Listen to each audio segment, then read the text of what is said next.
Hello दोस्तों, कैसे हैं आप सब। आशा करता हूँ अच्छे होंगे।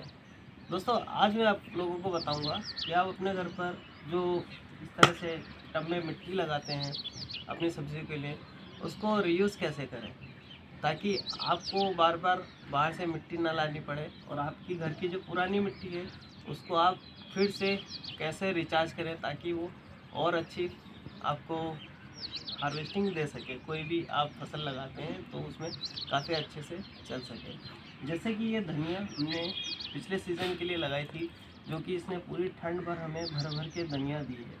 अब गर्मियों का सीज़न आने वाला है तो उसके लिए हम अलग बीज लगाते हैं, तो हमें फिर से इसमें धनिया लगाने के लिए इसी मिट्टी को फिर से रीयूज़ कैसे करेंगे इस वीडियो में आपको पूरी तरह से बताऊंगा। और धनिया लगाने के लिए सबसे अच्छा तरीका और इस तरह के बड़े टब को भरने का सबसे बेस्ट तरीका, ताकि हमारी धनिया को अच्छे से न्यूट्रिशंस मिल सके। तो वीडियो में आप पहली बार आए हैं चैनल पे तो चैनल को सब्सक्राइब कर लीजिएगा। वीडियो पसंद आए तो लाइक कीजिएगा, पूरा देखिएगा क्योंकि कोई भी जानकारी आप तक मिस ना हो। चलो शुरू करते हैं वीडियो। तो दोस्तों, ये हमारी पुरानी धनिया है, इसको हम इस तरह से उखाड़ के हटा लेंगे। इस तरह से बिल्कुल पूरी अच्छे से उखाड़ लेंगे।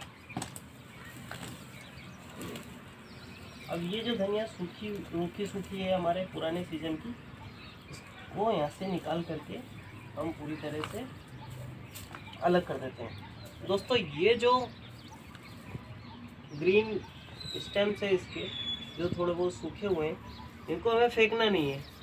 ये हमारे लिए काफ़ी काम की चीज़ है। जैसे कि हमने ये पहले से ही एक कट्टे को भरा हुआ है हमारे किचन वेस्ट से। यह हमारे घर से निकलने वाला किचन वेस्ट है, जो कि मटर के छिलके, गोभी के छिलके, अदर जो भी निकलता है हम इसको अलग से भर के रख लेते हैं। ये हमारी गार्डनिंग में काफ़ी हेल्पफुल होता है। तो अब ये जो हमारी मिट्टी बचती है, हम इसको इस तरह से पूरा निकाल लेते हैं। दोस्तों, आप देखेंगे ये जो हमने मिट्टी निकाली है, इसके अंदर हमने पिछली बार इस तरह से किचन वेस्ट के साथ साथ कुछ सूखे पत्ते भी डाले थे, जो कि अब धीरे धीरे डिकम्पोज हो चुके हैं। कुछ पत्ते 90% डिकम्पोज हुए हैं और किचन वेस्ट तो पूरी तरह से डिकम्पोज हो चुका है। दोस्तों, इस तरह से आप जब सूखी पत्तियां डालते हैं तो देखिए कितनी अच्छी, मतलब दुनिया की जो बेस्ट क्वालिटी की खाद है वो सूखे पत्ते से बनी हुई कंपोस्ट होती है।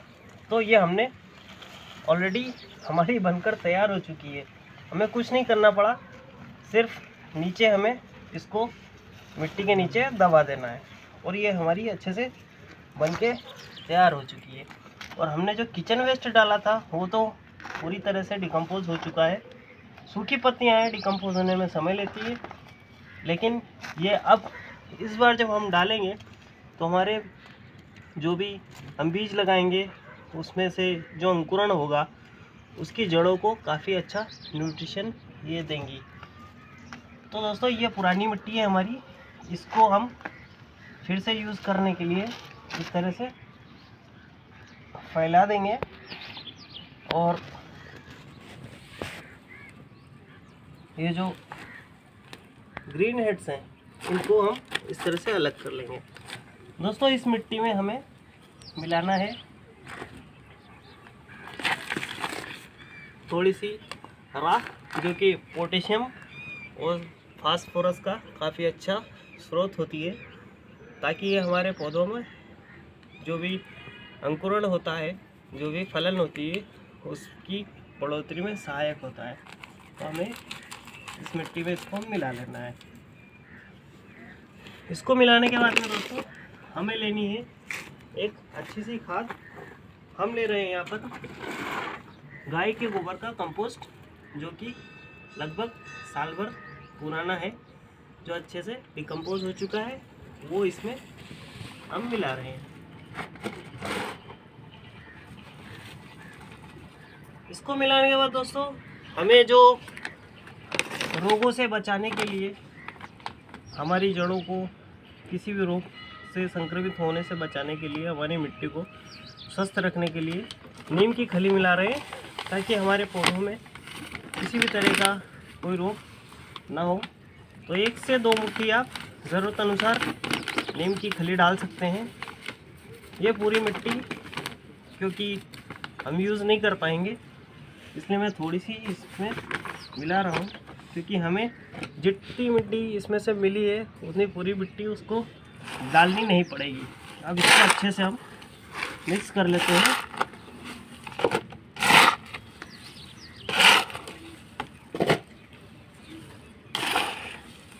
मिक्स करने के बाद में दोस्तों ये हमारी मिट्टी फिर से बनकर रेडी हो चुकी है। अब आती है फिर से इस टब को भरने की बारी। तो पुरानी मिट्टी हमारी अच्छे से निकालने के बाद में इस टब को हम फिर से भरेंगे। इसको भरने के लिए दोस्तों हमें यहाँ इनके जो हमने छेद किए थे इनके ऊपर फिर से कंकड़ रख देना है, ताकि हमारी मिट्टी जो है पानी के साथ बह करके ना निकल पाए। और अब इसको हम भरना शुरू करेंगे। तो सबसे पहले एक लेयर हमें इस मिट्टी की लगा लेनी है नीचे की तरफ। अब हम इसको लेयर बाय लेयर कैसे भरते हैं, ये देखिए हमने इसमें चूना भी मिलाया हुआ है, ताकि हमारे मिट्टी में कैल्शियम की कमी भी पूरी हो सके। तो लेयर बाय लेयर भरने के लिए सबसे पहले एक लेयर हमने मिट्टी का लिया है। उसके बाद हमारा घर से निकला हुआ जो किचन कंपोस्ट है, किचन वेस्ट है, उसको डालेंगे। इसको डालने से हमारा जो टब या फिर ग्रो बैग आप जो भी पॉट लगाते हैं उसका वज़न कम रहेगा, काफ़ी हल्का रहेगा। और ये किचन वेस्ट भी हमारा 4-5 महीने में सड़ करके खाद बन जाएगा। आपने देखा इस मिट्टी में जो हमने निकाली है, इस तरह का किचन वेस्ट हमें दिखाई नहीं दिया। सूखे पत्ते हैं जो कि डिकम्पोज होने में समय लेते हैं, उनको आप फिर से डाल दीजिए। इस तरह से इसके ऊपर हमें एक लेयर और मिट्टी की लगा देनी है। एक लेयर मिट्टी लगा देने के बाद में आपको फिर से किचन वेस्ट डाल सकते हैं।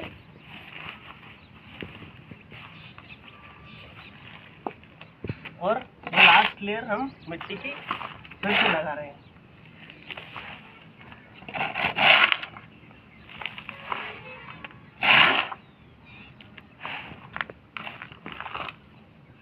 तो दोस्तों इसको अच्छे से भर लेना है।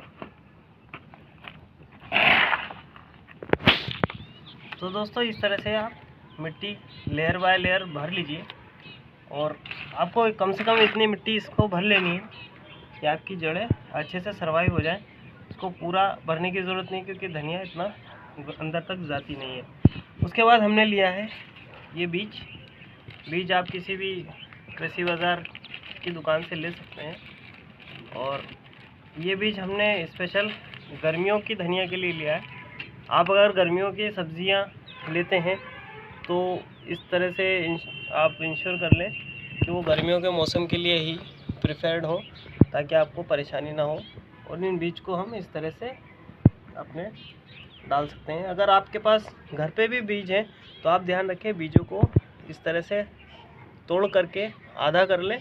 समूचे बीज आप डालेंगे तो वो ग्रो होने में, जर्मिनेट होने में समय ज़्यादा लेंगे, या फिर जर्मिनेट होंगे ही नहीं, सड़ जाएंगे।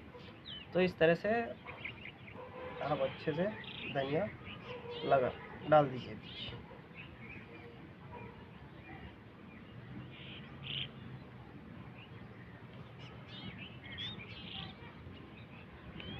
बीज डालने के बाद में दोस्तों आपको एक लेयर और थोड़ी सी मिट्टी डालनी होगी, ताकि जब हम पानी देते हैं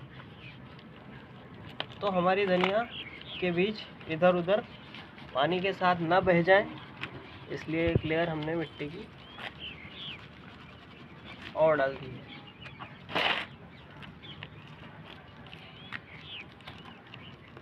दोस्तों इस तरह से अगर आपकी जो पुरानी मिट्टी से निकले हुए पत्ते आते हैं तो आपको हटाने की भी ज़रूरत नहीं है। काफ़ी अच्छी खाद का काम आपके लिए करने वाले हैं। उसके बाद अभी आपको इस तरह से हल्के पानी के छींटे दे देने हैं। आप अगर वाटर कैन से शावर देना चाहें तो वो दे सकते हैं, मेरे पास अभी अवेलेबल नहीं है, तो मैं इस तरह से इसको मिट्टी को नम कर सकता हूँ। दोस्तों अब हमारी धनिया लगभग 10 से 12 दिन में उग करके बाहर आ जाएगी। उसके बाद मैं आपको एक शॉर्ट वीडियो बना करके दूंगा कि किस तरह से आपको उसकी केयर करनी है। मिलते हैं अगले किसी वीडियो में। जय हिंद, जय भारत।